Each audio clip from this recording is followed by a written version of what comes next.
So let's get into introductions.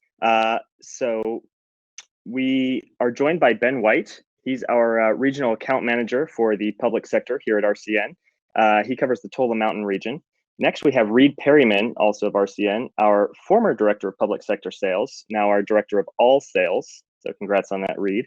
And then I'm Mark Indelicato, your host for today, as well as the content marketing specialist here at RCN. Guys, I'm thrilled to have both of you on the show today. I know you're both a wealth of knowledge, and I'm really excited to get started. But first things first, how are you guys doing today? Doing well, Mark. Doing well. Well, yeah, glad to hear it. Awesome. Yeah, thanks for hopping on. So let's take a look at our agenda for the day. Today we're going to talk about the physical and digital advantages of incorporating cellular connectivity into your elections, some of the exciting advantages that 5G is going to bring to the table, and the solutions that enable enhanced security. We'll wrap up by answering your questions. As a side note, be sure to post any questions that you guys have in the Q&A section on the side of your window at any point during the presentation, and we'll get to them in that section. Lastly, I want to point out that we're going to be offering a free one-on-one consultation at the end of this webinar, so be sure to stick around for that. I know both of you guys have experience with elections. Can you tell us a little bit about that? Ben, if you don't mind teeing us off here, I'm pretty interested in what you have to say there.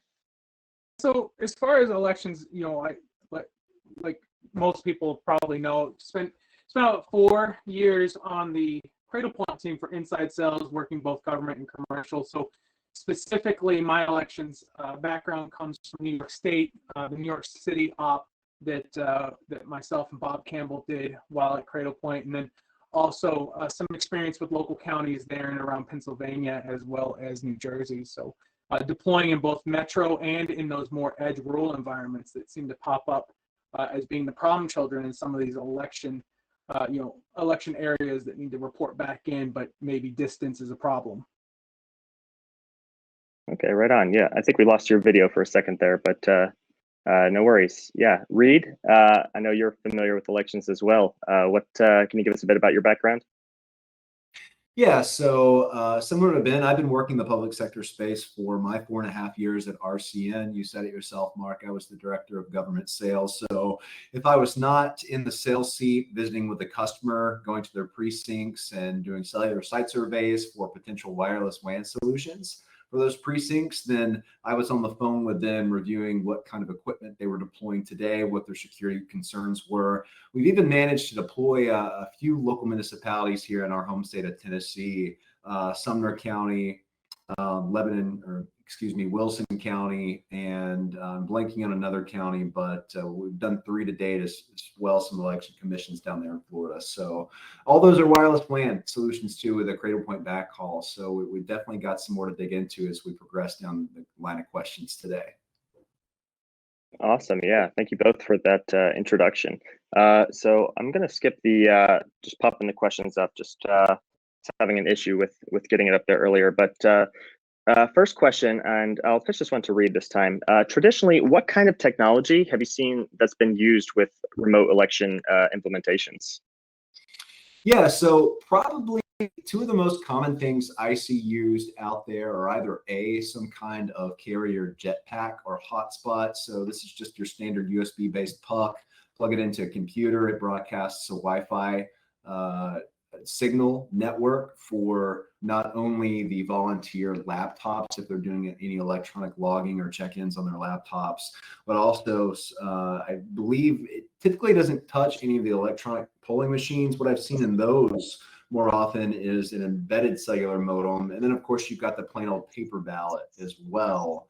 So that's predominantly been my experience working down here in the Southeast. Ben's is a lot more pervasive with some more metropolitan areas that he's worked with before. So Ben, what have you seen as common solutions in some of those bigger areas? So the solution to start, everybody goes from paper to jetpacks, it feels like, or to USB sticks. They're easy, they're convenient, they're small. But all those same reasons are the reasons why we see them moving more to that Cradlepoint router world, if you will. And then also just redundancy of carrier. So a couple of solutions I've seen, people get locked in.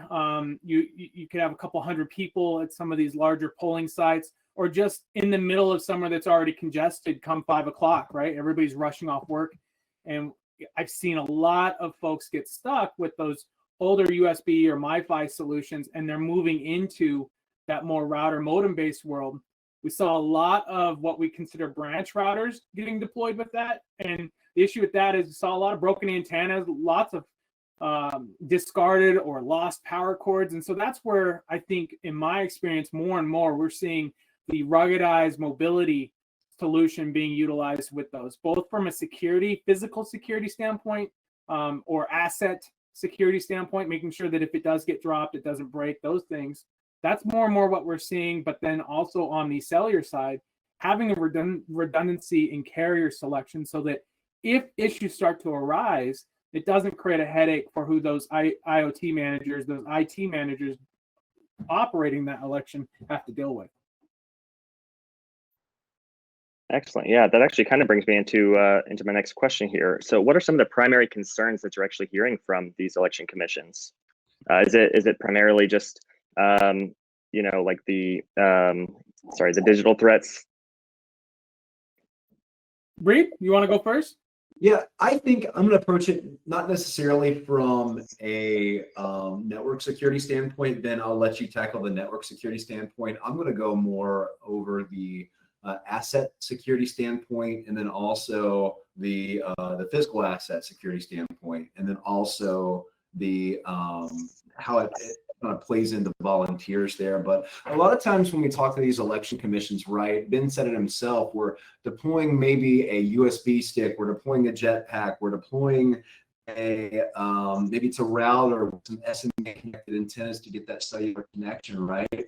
Or that Wi-Fi signal, or we're running Ethernet cables into a laptop from point A to B, right? You name any number of scenarios, and oftentimes you're really having volunteers that are untrained, that are somewhat unfamiliar with technology, handling all of this equipment. And so the issue becomes they might not be as careful with that equipment because they're not in direct ownership of it. They're just a volunteer. They might break that equipment. USBs might break off. The jetpack might get lost somewhere, or broken in transit, or left in a car out in the heat too long. But also from a physical security standpoint, right?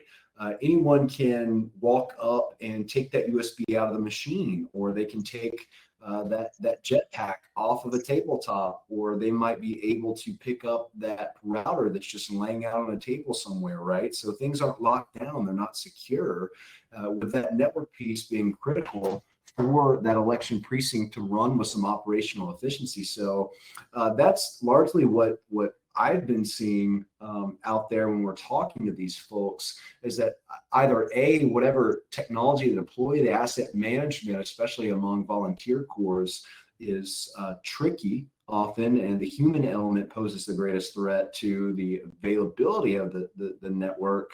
But also you've got a general technical acumen that's not there in some of those volunteer workers as well. They might be on the older side and retired, doing this as a civic duty to their community, belief in the voting process, the democratic process. And so when given a piece of technology, they're just, if anything goes wrong, they really don't know how to stand it up. So that's why we've really been seeing a need for a more simplified solution. And then Ben, I'm sure you can go into great detail on the actual network security side, where a lot of precincts are needing these types of solutions. I mean, obviously, with everything, we've seen with elections going back, several at this point, cybersecurity and data, data management is larger than ever. It's on everybody's mind. It's a keyword, if not like something that's mentioned over and over on the local media, right, or national media for that matter. And so more and more people are hearing key terms and key things that they want to just make sure that whatever their municipality or their city, state, whoever's handling their electoral process is doing it in a way that they know that their vote's protected, right? That nobody's getting in there, changing their vote, and or somehow manipulating the results. And even if that's just creating a denial of pathway, right? So creating an issue where we bring that router down, or we cut that stream, we cut that line. And so that's where having the Cradlepoint that allows you to, or any real modem solution in today's market, with today's carriers, you can see instantaneously what's going on, what happened, be able to manage everything from a single pane of glass. Those are all extremely important roles that we're seeing on the IoT side. But ensuring that we have the correct VPN infrastructure, the correct IP pass-through type infrastructure. A lot of today's tabulation machines already have their own VPN architecture built in. And so it comes down to having a quality router modem solution that is in place, ruggedized, like you were going through a minute ago there, Reed, but also that can handle that traffic. Low latency, ensuring that packets aren't dropped, ensuring a solid state connection that can be relied on no matter what. And that's what we're seeing on more of the cyber side. Keep us safe, keep the network locked down, just like you would expect from any other solution handling HIPAA or PCI compliance pieces or anything that's CGIS compliant. And what's great is that in today's technology world, the majority of the main players all play wonderfully in that space. So your information's protected and it can be seen from a single pane of glass, meaning that folks that have to help ensure this is all running well can do that without truck rolls, without creating delays in the field. And that's where I see the interconnection between what you just talked about, Reed, and what the cyber teams I'm hearing from are asking for. Make sure they don't end up on the local news as the one that made everything crash. Yeah, absolutely. Yeah. I think that's, oh, go ahead, Reed, sorry. I was going to say, to double down on that, right? You take a wireless gateway or router like a Cradlepoint that has the sophistication of a cloud management system. That means that limited IT resource team that's dedicated to election commissions, whether it's a local, state, or national election, to Ben, your point, they can manage that entire fleet, troubleshoot in real time. More than that, each one of these, you can secure that connectivity or tie those individual router endpoints at each precinct that's connecting your voting machines to the network. You can tie those VPN connection or an IPsec tunnel back into your head-end firewall at home base, so you know that all of your data is secure. It is inaccessible from a public standpoint, and like I said, it's going straight back to your head-end firewall appliance and then pushed down to whoever internally needs to interpret, assess, tally, and then remit that data to the National Elections Board and Commission. So really, right, as we're looking to move away from USBs or jetpacks, those are the things that, as we've said, are not only fragile, but generally there's no management capabilities and there's very limited security capabilities outside of a private network that your carrier might stand up for you. But outside of that, I mean, how well are you really managing your network from endpoint to endpoint if something goes wrong out there in the field in real time? It's possible with a solution like a Cradlepoint router or otherwise. Yeah, I think with the hotspots, like you were talking about, really, it's only a matter of time. Like what was that pipeline that got hacked recently that made big news? I'm not sure what their setup was, but it seems like it's just happening more and more frequently as we move, as society just becomes more digital in general, right? Like you'll see more digital crime rising equally. So yeah, and another thing I was going to mention, I can't remember which one of you said something about it, but just the optics of of doing, I guess, having a robust system in place, even if you've not had any issues or anything like that before. Just the optics of it are really good. No, without a shadow of a doubt, you do not want to be the person that has the blame laid on them if something goes wrong. And with the correct solution in place, not only can you point to the evidence, you can log the evidence, you can bring that back up later. On a USB, except for very few MiFi or USB type devices, more of the SOHO single 1-to-1 ratio routers that are really meant for an at-home work person, not for a national or even statewide election. Those solutions don't have that same quality of service when it comes to what am I looking at, what happened, how do I track this back. A lot of those USB solutions on the market, or even the more robust MiFis, they don't have that capability. They don't have that management capability. So when something does go awry, you have no choice but to say, yeah, something happened and we're not sure. That's not what people want to hear, and they're going to start pointing fingers. So whereas the solutions we're talking about here today, especially going into a more latent friendly, environment, like a 5G environment, it's only going to get easier and more adept to providing the information in real time like people want today, right? People want it now. They want their information now. And God forbid if it doesn't match what they're seeing on their camera that the local media has pointed at whatever table. You're going to want to have that at your fingertips. The solution from 3 years ago that was the primary, it's just not hitting the target anymore. Mm-hmm. Yeah, absolutely. And before we move on to our next question, I just want to point this out. But the poll question that we just had before we got started here, are you concerned about the network security? 50% said yes, which I think is very telling just of what we're in. Okay, so let's see. What sort of solutions are available to solve these issues? We actually had a question pop up. And I'll expand upon this. So what type of support can RCN offer, as well as what solutions are available? So Reed, I think this would be a great one for you to take. Yeah, so one really popular solution we're really gaining some traction in and have deployed to a couple different election commissions out there. Actually, we use Cradlepoint, which we've been speaking of. Cradlepoint is a 4G or 5G enabled cellular router that's got some cloud networking capabilities and also some advanced security and analytic capabilities. We've actually integrated that into a solution that RCN builds in-house, and which we call our pop-up network kit.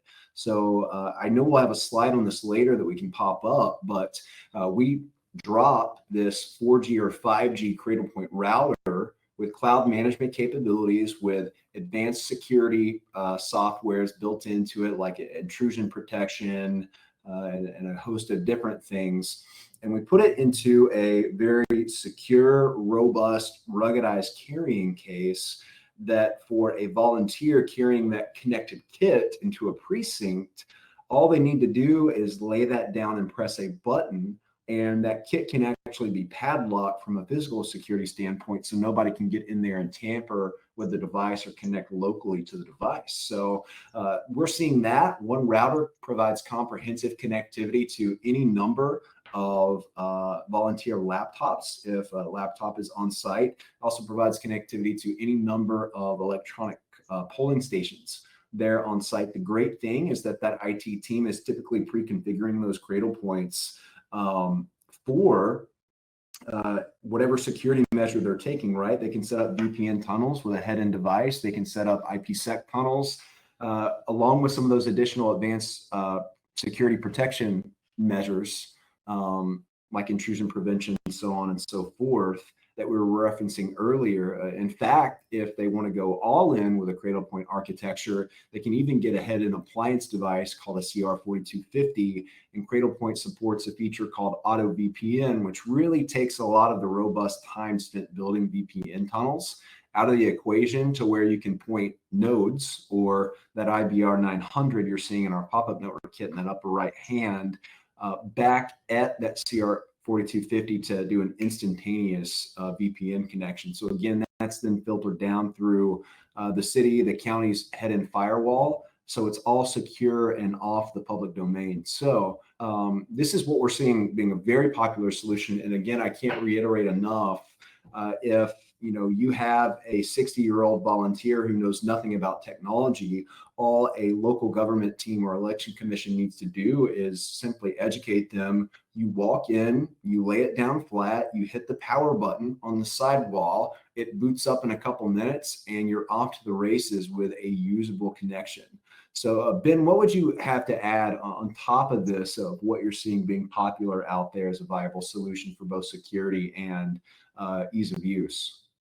So honestly, everything you just said, spot on, and would come right off my own pitch deck if I was in front of somebody discussing why a solution like this is more in line with what I would propose from the start, right? I would never start personally with a Soho router or even a larger, more robust enterprise grade router specifically for the purpose of things you talked about, right? Physical security. If I'm in an area that I believe I can't manage with either cameras or people watching, I want to make sure that nobody can plug into that router, that there can't be any physical intrusion onto that. And I'm also going along with what you mentioned with the Cradlepoint Net Cloud Manager part of it. if something does like that happen, I want alerts set up so if somebody unplugs LAN or WAN, or if somebody does put an unidentified client on that unit, that I know those things the minute they happen, not 24 hours later we're finding out via a camera feed from across the street or something.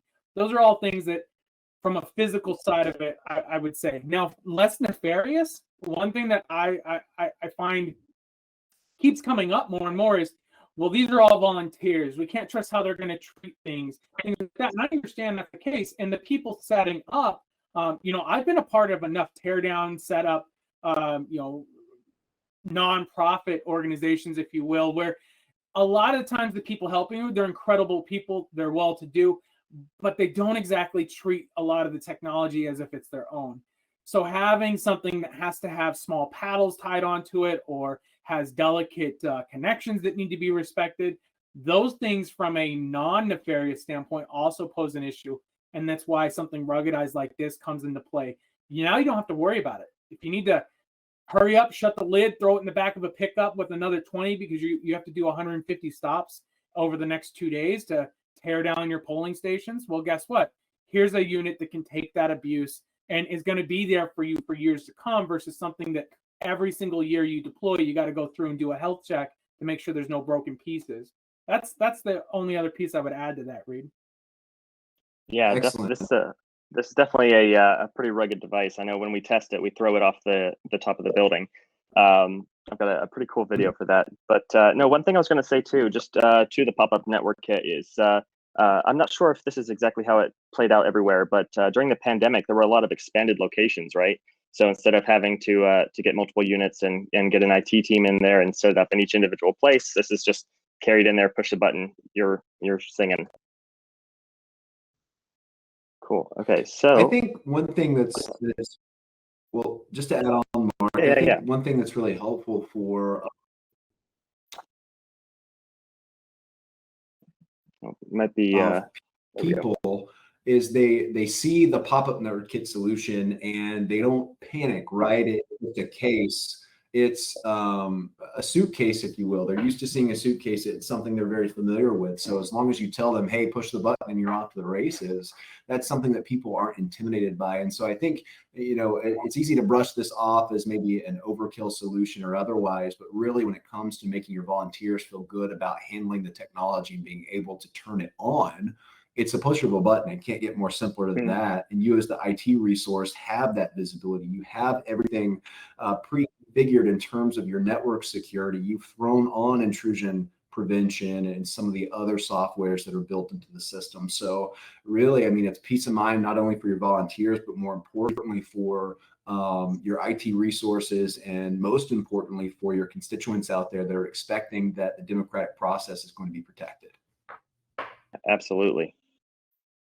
Cool. So let me move on to the next question here. Let's see. What role can 5G play in election connectivity? I think it's a pretty fun one. Some more future guessing, but Ben, I know we've talked about this a little bit. If you want to tee us off here.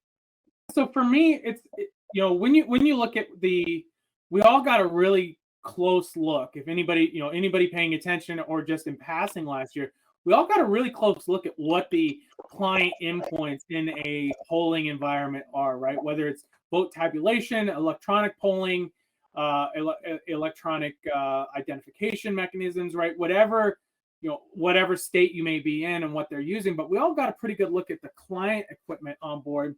And so obviously the Cradlepoint via Wi-Fi, Ethernet, those things are all going to be there locally. But moving all of those clients in a seamless manner back to whatever they're centrally, that firewall that Reed was talking about, that central head point, or wherever we're dropping that information off, being able to make sure that that is done effectively in the quickest time possible. But most importantly, what we're seeing is optics, right? Those endpoints, as long as they have a 50 down, 15 to 20 up download upload speed, you're going to get what you want out of it from a moving information from this client appliance up to the wherever it's going. But what we're seeing more and more, and what people are asking about, is how quickly is that making that data consumable? And so what we're hearing is I need to be able to make sure that our vote tracker online is keeping up to speed with what people are seeing with their eyes, basically making sure what they're seeing on the the app tracker or the whatever website they're on that's tracking the votes. They want to make sure that there's not a data dump at 2 a.m. that they don't understand, but more importantly that we have a steady stream of votes coming through because of those clients offloading, and then that's not creating an interruption. There's not a disruption that's creating a log jam. The log jam issue is where people start to go, whoa, whoa, whoa, that's not what I expected. And that's what 5G can really do to help increase those speeds, decrease that latency, and give you a little bit of redundancy across your carrier network in whatever area you may be in. Even if it's not 5G ready today, it'll be there as time goes on. And then it just comes down to picking the right Cradlepoint device and making sure that we have your redundancies put into place and that we have your throughput, your data logging, whatever you want to go for, is also set up correctly. After that, it becomes an optics issue. And I can tell you that the Cradlepoint systems that I've personally sold are doing that and have been doing that for going on 5 years now. And I don't see them slowing down. And 5G is only going to increase that capability. Absolutely. Yeah, Reed, anything to add to that? Yeah, a couple things to add to that. So if we approach 5G, I'm always big on talking about the currencies of 5G. And you know this, Mark, you've heard this spiel a couple times. But when you approach 5G and how it's going to make improvements over 4G, there are a couple things to keep in mind.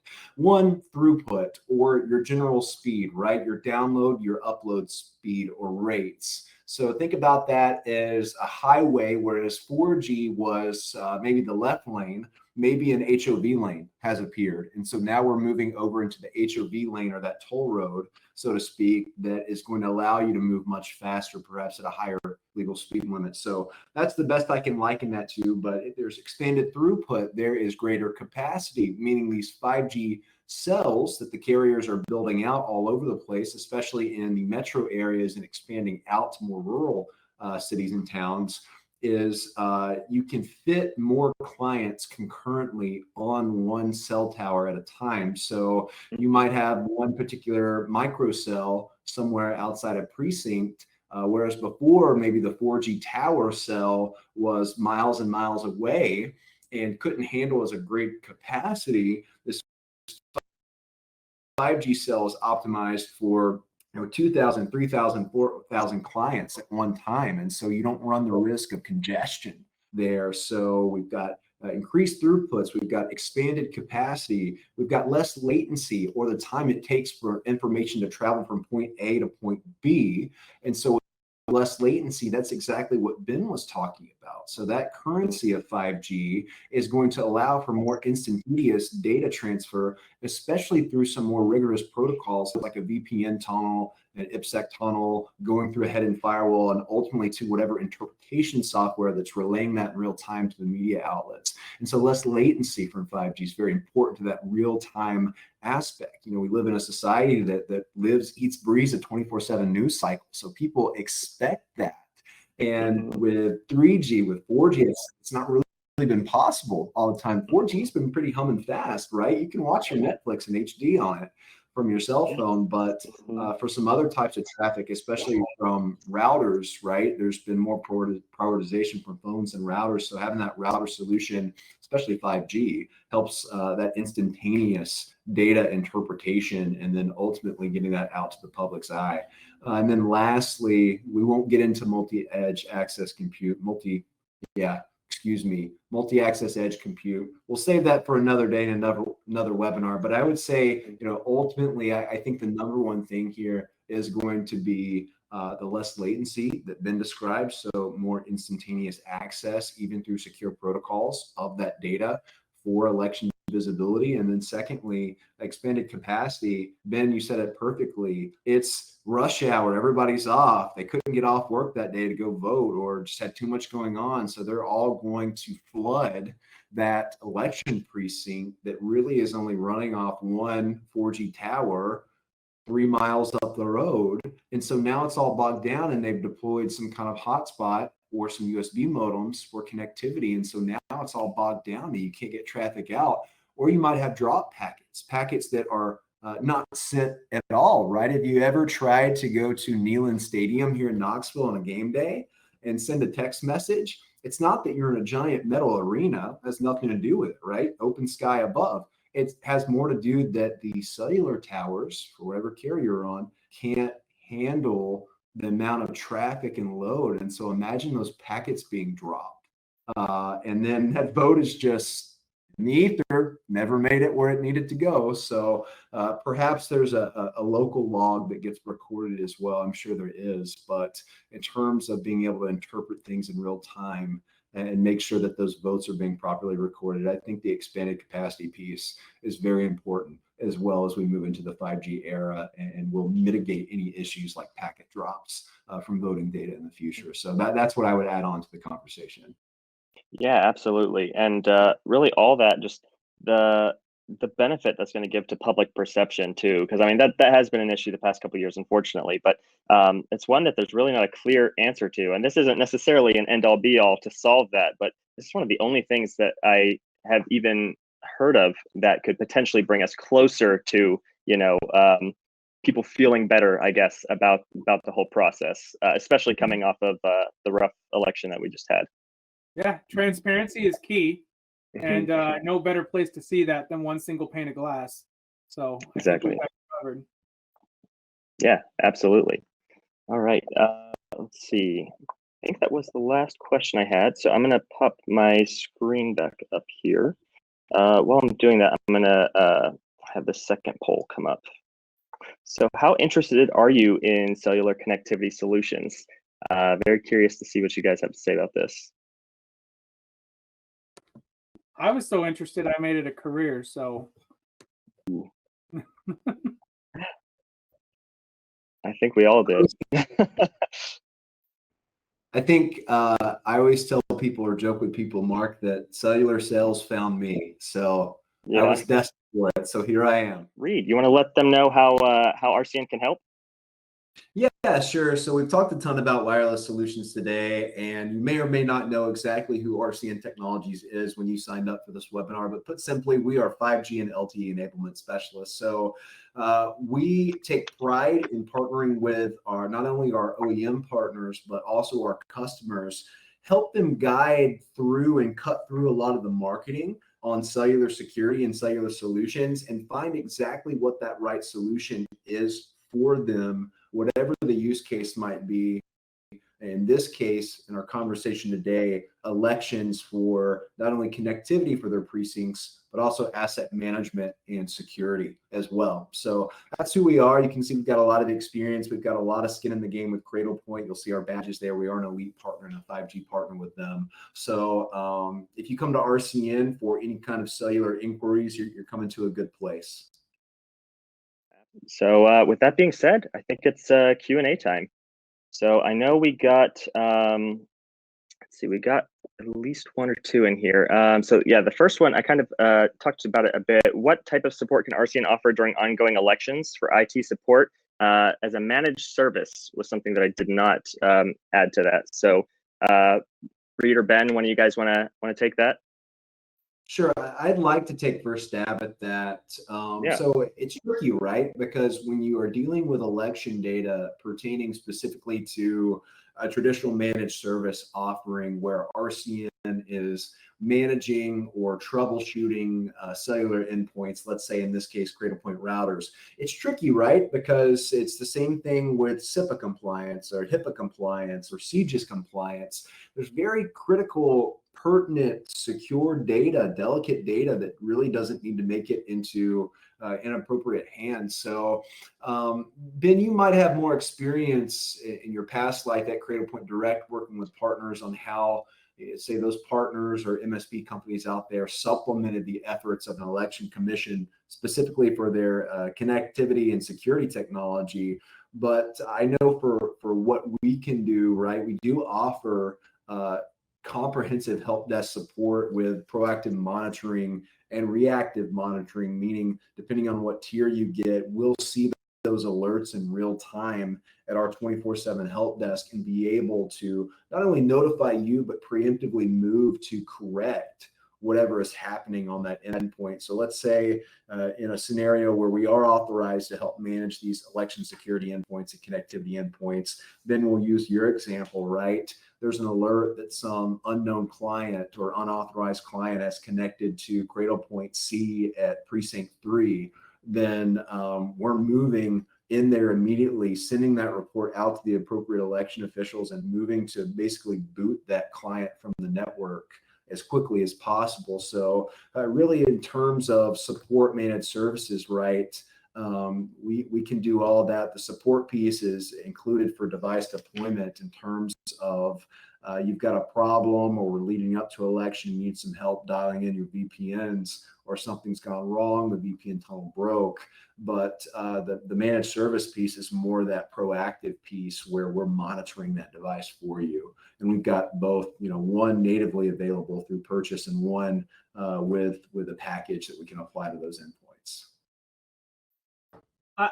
Just to add to that, and I'll keep it short, but that's the one thing I can promise you that, as being somebody that was on the Cradlepoint side and is now on the reseller side with RCN, and this isn't just, this is one of the reasons I chose to come on board with RCN, but at the end of the day, not all resellers, can even handle a deployment like that, especially with multiple states or multiple counties included, but a lot of them just don't offer that type of comprehensive overlay. That's something that RCN does very well, has been doing for years, and is proven at this point that the service and support overlay that RCN brings to the table, that's a huge differentiator when you're talking about a smaller county or even a state that, like out here in the Pacific Northwest or even the Rocky Mountain region in total. It could take you 6 hours to drive from Boise to Idaho Falls, especially in November. God forbid. So you play music? That's not me. No, I think that's you, buddy. I have no idea what that's. I just muted myself. Did it stop when I did that? Yes, sir. Yeah, mute yourself and check your cell phone to see if music's playing. Okay, I'll mute myself, see if I can figure that out real quick. Hang on. Yeah, no worries, Mark. Then go ahead. Yeah, so honestly, that's one of the things that RCN brings to the table that a lot of folks would be left to fend for themselves, especially when you think about what an election board is or what a county elections office is. Unless it's a larger county, there may not be that many IT staff on hand to be able to deal with any issues that may arise, right? I'm thinking of some more of the rural counties in Montana or even here in Idaho, and then, their relationship to Big Brother at the state level, you're talking about having to get in a car and drive.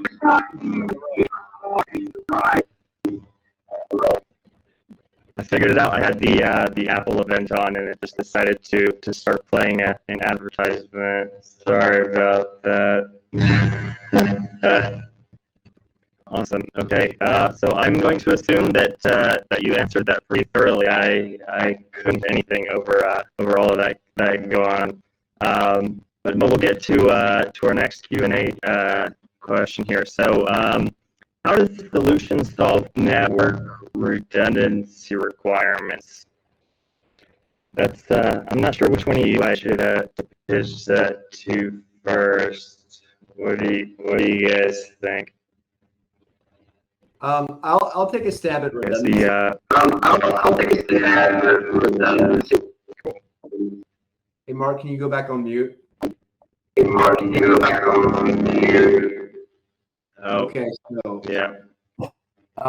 When we look at redundancy requirements with a lot of precincts, right, one thing is for certain, you have precincts maybe in schools, maybe in churches, other community centers, business hubs that have offered their space up for the purpose of the democratic process throughout your community. And especially in rural communities, you might have precincts that have excellent Verizon connectivity, but they have somewhat shoddy AT&T connectivity, in one place, and then vice versa in a precinct on the other side of the county, right? So a lot of times, especially if you have kind of a rotating door of precincts and you're not quite sure what side of the coverage map you're going to fall under, maybe that's AT&T, maybe that's Verizon, you can have multiple SIM cards loaded into the Cradlepoint device or other similar gateway devices. And you can, if you know ahead of time that that precinct has poor AT&T and you have a Verizon in SIM slot B, you can manually toggle that over to SIM slot B as the primary SIM.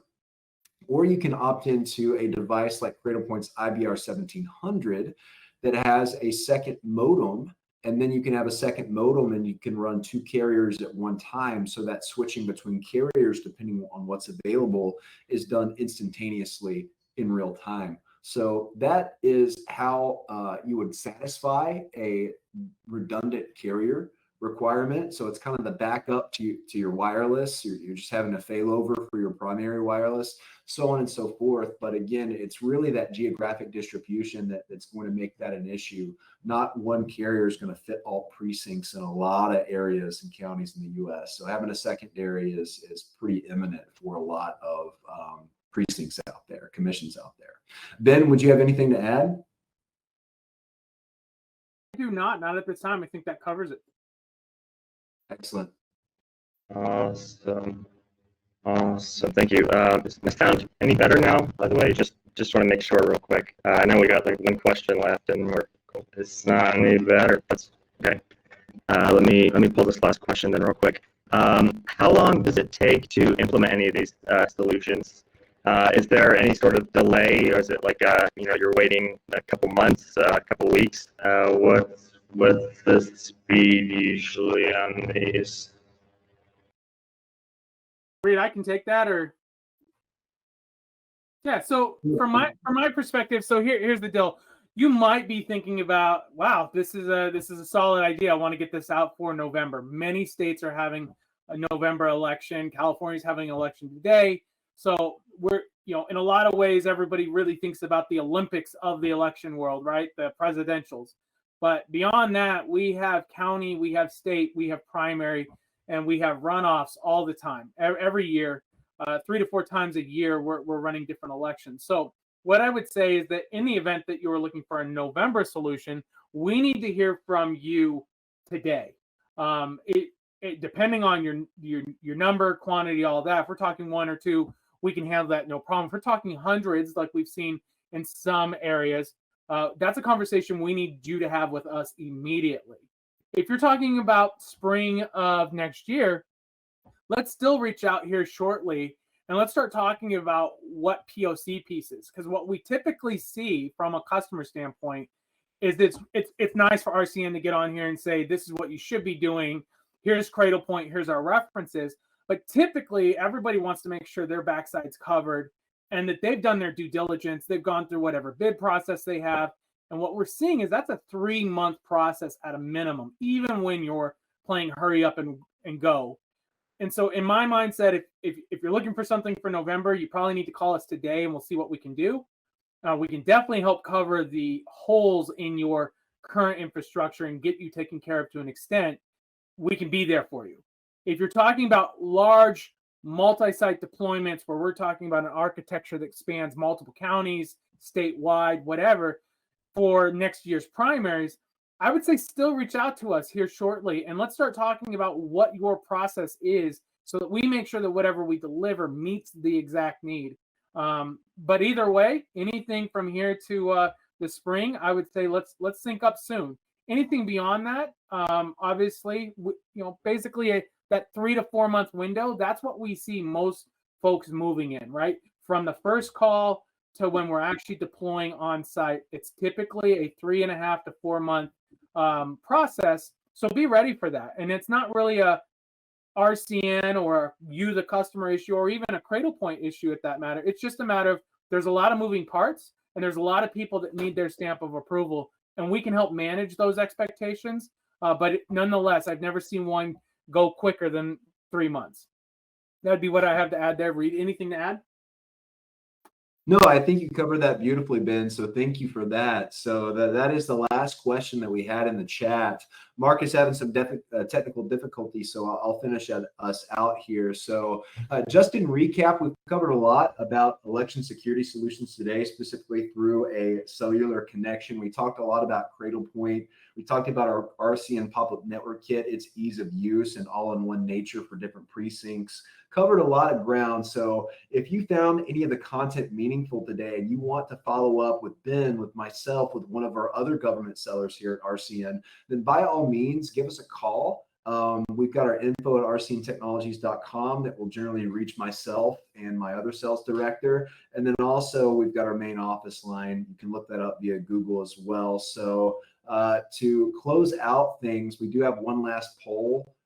Mark, if you want to get that popped up, it's going to be how we did. So we appreciate your feedback immensely. We take that into very careful consideration. Go easy on us. I know there's been some technical difficulties, some latency on our various networks here. We're working through that, but appreciate those that hung in for the long haul. Appreciate your feedback. And lastly, again, if you want to know more, then go to rcntechnologies.com/5G and coffee, where you can find show notes. You can find eventually, when Mark gets cut, a recording of this webinar, also a recording of all of our webinars on our YouTube channel. Just simply type in RCN Technologies in the search bar there. And lastly, that form you can fill out for a free consultation. For any of our OEM or wireless partners on the call with us today, really appreciate your time. If you want to sync up and talk strategies about how to have these conversations with your customers, you know exactly where to find us, and we're happy to do so. So all in all, I appreciate everyone's attendance immensely. Thank you, Ben, for joining us. Thank you, Mark, for being our gracious host. And we will see you next time for the next 5G and Coffee series. Appreciate it, everyone. Have a great afternoon.